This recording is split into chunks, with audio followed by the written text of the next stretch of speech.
Bike का review बनाते बनाते मैं ऐसे ही चल रहा था, थोड़े से पहाड़ आए और अब ऐसा लग रहा है भाई पता नहीं कौन सी जगह हम आ गए हैं। करने क्या आया था, कर क्या रहा हूँ। ये पीछे व्यू देखो आप एक बार।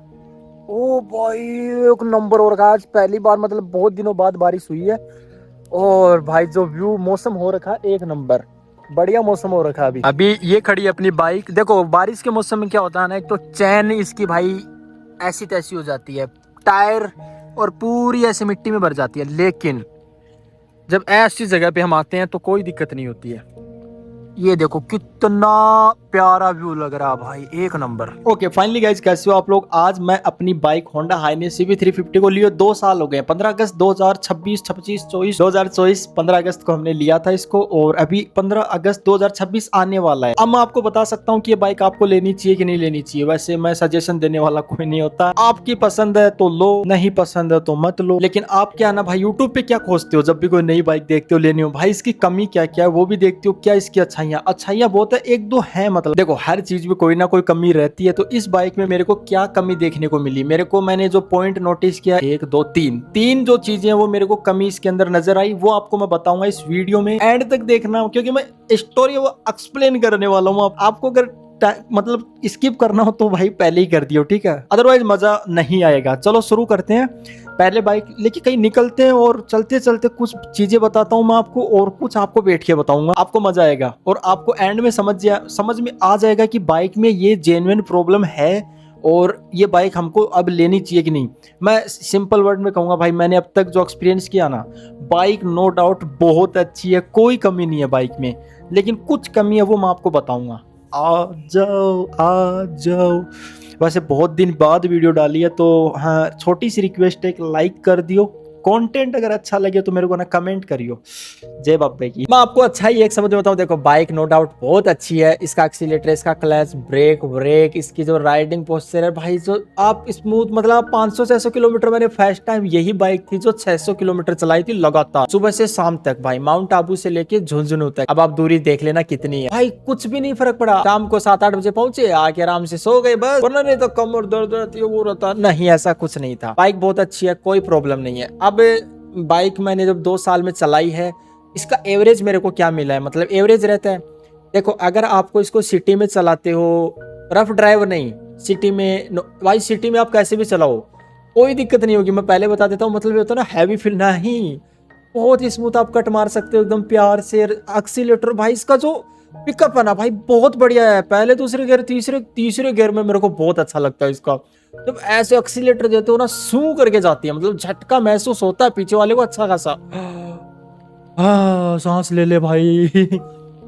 राइडिंग वाइडिंग बहुत स्मूथ है। हम बात कर रहे थे एवरेज की, तो सिटी के अंदर ये मेरे को, मैं वैसे तो उतना नोटिस तो मैंने कभी ध्यान दिया नहीं, लेकिन सिटी के अंदर मेरे को पता है 30 से 32, 33, 30 तक, 30 कन्फर्म है, 30।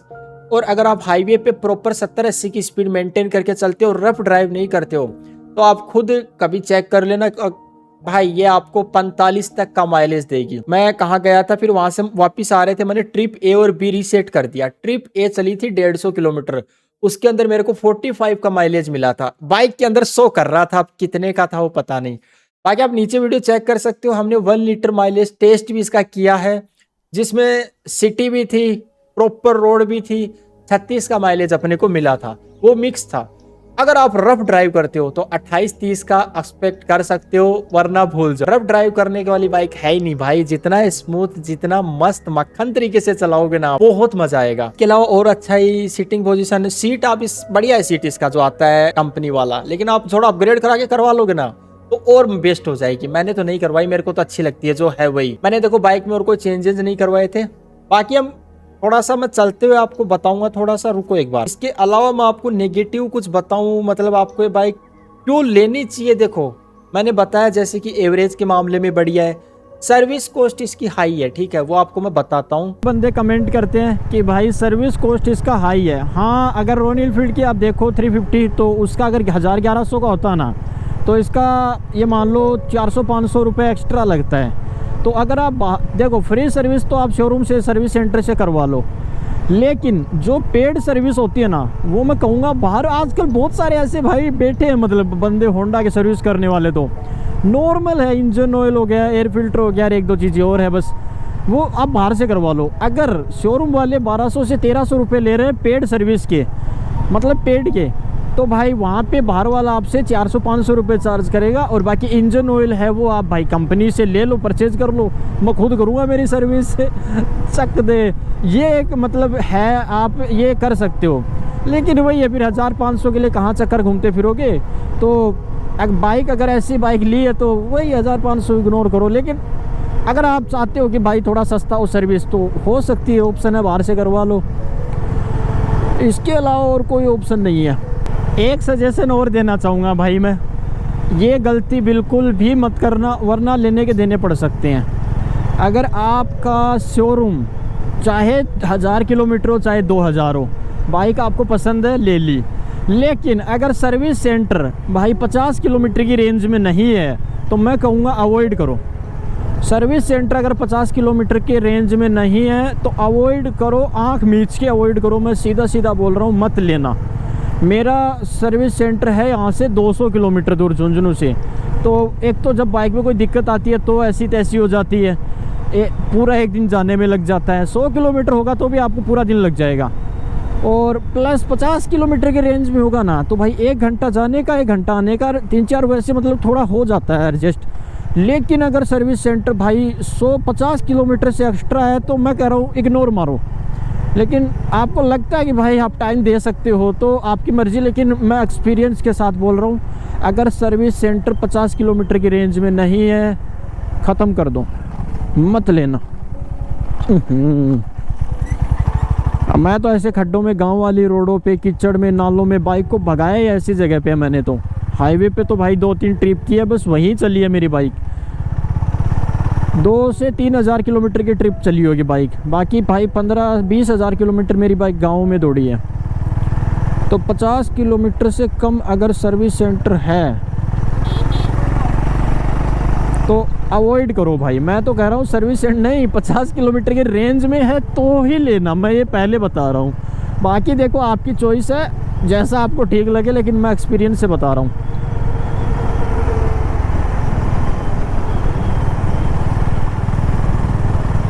भाई जो चॉइस होती है ना कि भाई नहीं मेरी तो ड्रीम बाइक है, वो ड्रीम 2 ही दिन का है, फिर ऐसी तैसी जब होगी ना तो पता लगेगा।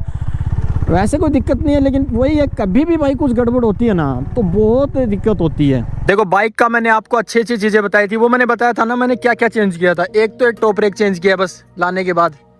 एक ये विंड शील्ड भाई ये छोटी सी ये लगवाई थी। एक ये क्रैश गार्ड मैंने लगवाया था।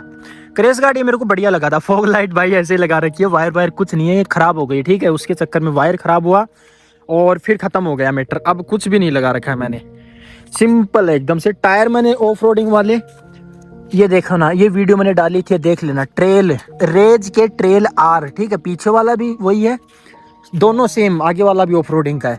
अब वोबलिंग इश्यू खत्म हो गई इनकी वजह से। देखो कितना मस्त लग रहे हैं टायर। मैं सोचा कट गया क्या, काट के तो वो चली गई। अब मैं आपको देखो, ये मैंने आपको इतना रिव्यू बताया, ठीक है। जो भी मैंने आपको अभी बताया आपने सुन लिया होगा। जो भी मतलब बाइक कितनी दूर कहाँ से लेनी चाहिए, रस्टिंग इश्यू, रिम बैंड हो गया, वायर का इश्यू मेरी बाइक में आया था। लेकिन वही है भाई, किस्मत मेरी अच्छी थी, रिम बैंड हुआ था। इंश्योरेंस में मैंने लड़ वड़ के क्लेम करवा लिया। अब कैसे क्लेम करवाया, नीचे मैंने वीडियो वैसे डाल रखी है, लेकिन मैं आपको बताऊंगा। वायर मैंने बारिश में बहुत भगाई थी, कुछ वायर में मतलब पता नहीं कहाँ क्या पानी गया भाई, जंग वंग सा लग के। और बाइक ऑटोमेटिक सेल्फ नहीं ले रही, बंद हो रही है, डिस्प्ले विस्प्ले गायब, स्टार्ट नहीं हो रही। 200-250 का कोई एक प्लग सा पता नहीं क्या डाला था, मैं नाम भूल गया यार। तो सही हो गई, अब सही है। लेकिन उन्हीं चक्कर में, और पता है क्या हुआ, उस चक्कर में विद हार्नेस मैंने फोग लाइट लगा रखी थी 7000 की HJG की। भाई वो फोग लाइट खराब हो गई, 7000 डूब गए। 1 साल भी नहीं चली वो लाइट मेरी। पता नहीं वो वायर की वजह से हुआ या फोग लाइट की वजह से, भाई पता ही नहीं है अब।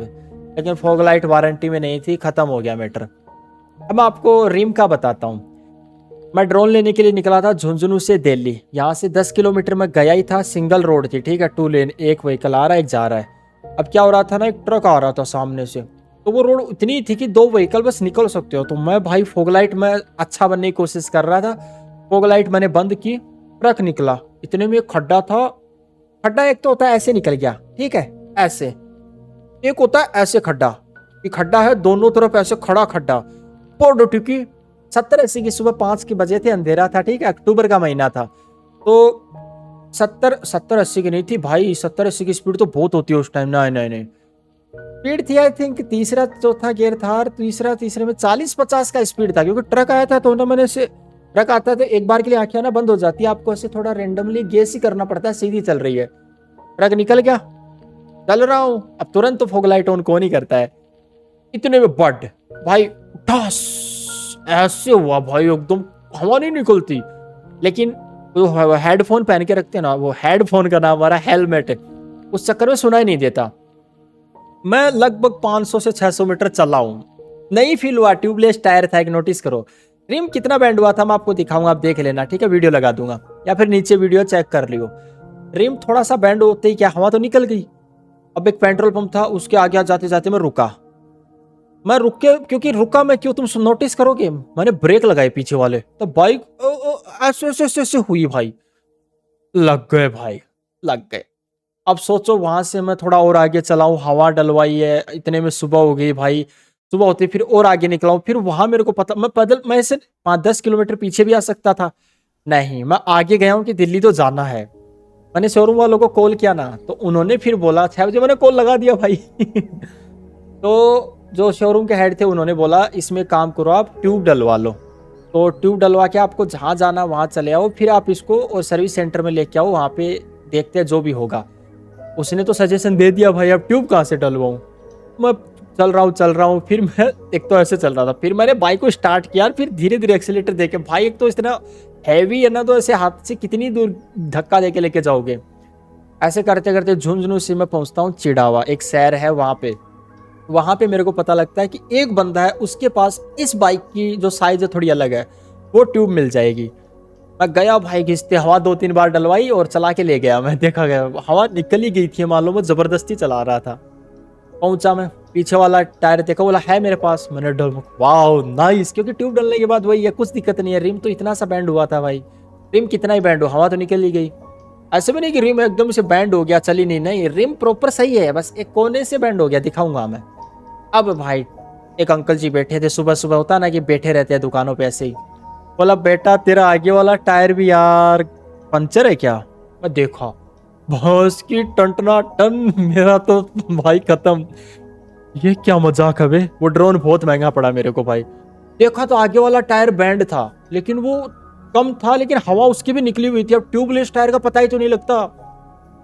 मान लीजिए, बोला दुकान वाला खुश हो गया, डाल दे तेरी अब भाई पीछे वाला टायर तो सही था, खोल लिया। आगे वाले का क्या चाहिए, एलन की, इतना मोटा एलन की। आधी घंटा तो उसको ढूंढने में लग गया, वो एलन की ढूंढा, वो ट्यूब डाली। अब अधिकतर बंदे क्या करेंगे यार, ट्यूब रिम बैंड हो रखी है, आगे पता नहीं क्या हो जाएगा। मैं ट्यूब डलवा के 250 किलोमीटर दिल्ली गया हूँ, वापिस आया हूँ। वापिस आते क्या कांड हुआ, वो जब बर्ड दे खड्डे में टिकी थी ना, तो जो पीछे वाला नंबर प्लेट था ना भाई, वो एकदम से नटवर्क ढीला हो गया उसका, मतलब जैसे ही वो टाइट करके रखते हैं। आते टाइम आई थिंक 9-10 बजे दिल्ली से, मतलब गुड़गांव से होके हरियाणा की तरफ आ रहा हूँ मैं जो हाईवे रहता है भाई, वो नंबर प्लेट गिर गई पीछे, मेरे को आवाज आई, मैंने तुरंत साइड में लगाया। अब गाड़ियां सही सही जा रही हैं। वो एक्सपीरियंस भाई हॉरर एक्सपीरियंस नहीं है, ऐसे बहुत खतरनाक एक्सपीरियंस था। मैं भाग के सोचता, अरे साला नंबर प्लेट तो नहीं छोड़ सकता यार, दिक्कत हो जाएगी फालतू की, कहाँ से नहीं लेते फिरेंगे। मैं भाई लेके आया, मैं पूरा ट्रैफिक के बीच में गया, वो बाल बाल बच के मैं निकला वहां से। कसम से मेरे अभी याद आ रहा, रोंगटे खड़े हो रहे हैं मेरे। ओह भाई तो सुनसान एरिया, कोई एक दो ढाबा सा नजर आ रहा था। मैं भाई नंबर प्लेट नहीं छोड़ू, जैसे तैसे करके मैंने नंबर प्लेट बैग में डाली, मैंने जोड़ दी हाथ। ये रिम बैंड होने का एक्सपीरियंस था मेरे पास, मतलब मैं 10 किलोमीटर जाके वापस भी आ सकता था। एक्चुअल में हुआ क्या, ड्रोन का मैं पिछले 2 महीने से सोच रहा था कि यार लूंगा, वीडियो देख रहा था फला। एक चीज का जब होता है ना वो अंदर से क्रेज, तो वो जब तक नहीं लेते तब तक ही रहता है। जो चीज आपके पास जब आ जाती है ना, तब उसका कोई क्रेज नहीं रहता। वो ड्रोन, एक तो बच्चे वाली हरकतें क्या कि दूसरे दिन ही वो ड्रोन में लेके आया, यही रूम पे पीछे, यहाँ पे मैंने वो ड्रोन रखा है। अब इसमें आता है ऑटो पायलट का फीचर, कि जैसे ही तुम ऐसे करोगे वो अपने आप उड़ेगा। हाँ, उसमें मैंने बटन दबा दिया भाई, बॉर्ड जाके भिड़ा दीवार के। अब वो तो थोड़ा था कि पता नहीं क्या किस्मत थी, वो सही था। एक बार घर के बाहर नीचे वाली बालकनी में उड़ा रहा था, मैं वापस लैंड अंदर लेके आ रहा था उसको, पट पट पट ऊपर वो भाई स्लैब पे भिड़ा है। 2 बार भिड़ा, तीसरी बार क्या हुआ ना, एक पेड़ में जाके लटक गया। पेड़ में कैसे लटका, वो आगे वाले सेंसर तो उसके खराब हो रखे थे लेकिन वो उड़ रहा था। मैंने उसका जो कैमरे का एंगल वो नीचे कर रखा था जमीन पर, वो चल रहा था सीधा और वो पेड़ में जाके लटक गया। अब वो लटक गया, सेंसर एरर, फलाना एरर, भाई पता नहीं क्या क्या एरर है। अब आई थिंक 25 से 30 हजार उसकी मदरबोर्ड है, उसके सेंसर सारे चेंज हो। यार 1 लाख का ड्रोन है, व्लॉगिंग उतना मैं करता नहीं। मैं थोड़ा सोचा था कि थोड़ा वो करते हैं खर्चा पानी, थोड़ा इन्वेस्ट करते हैं, मतलब वीडियो में थोड़ा सा अलग कुछ ऐड करेंगे तो कुछ तो इम्प्रूवमेंट होगा।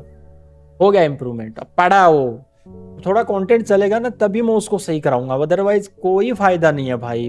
बच्चों वाली हरकतें इधर उड़ा लिया इधर उड़ा लिया, ये था रिम बैंड का इश्यू, कुछ नहीं कर सकते। तो भाई मजा तो आया बाइक में, कुछ भी बोलो, लेकिन बाइक आज तक पंचर कहीं पे भी नहीं हुई है भाई ट्यूबलेस टायर में। अभी मैंने बताया आपको वोबलिंग इश्यू, वाइब्रेशन पहले नहीं था। 17 से 18-20 हजार तक मेरी बाइक चली ना, तो इसके टायर वो घिस गए। अब टायर जब घिस गए ना तो वोबलिंग इश्यू होने लग गया, वाइब्रेशन, मैंने बोला था आपको। लेकिन 24,000 किलोमीटर पे जैसे ही मैंने टायर चेंज करवाए दोनों, वाइब्रेशन तो है लिटिल सा, लेकिन वोबलिंग नहीं है। तो वोबलिंग का इश्यू टायर चेंज कराओगे उस पर खत्म हो जाएगा। नए टायर में वोबलिंग इश्यू नहीं है इस बाइक में। एक टाइम पे अगर आपके टायर जवाब दे देते हैं ना, मतलब खत्म से हो जाते हैं थोड़े, 20,000 किलोमीटर के बाद वोबलिंग इश्यू आता ही है, ये आप नोटिस करना। और रेस्टिंग वाला देखो इग्नोर कर सकते हो, उतना खास है नहीं।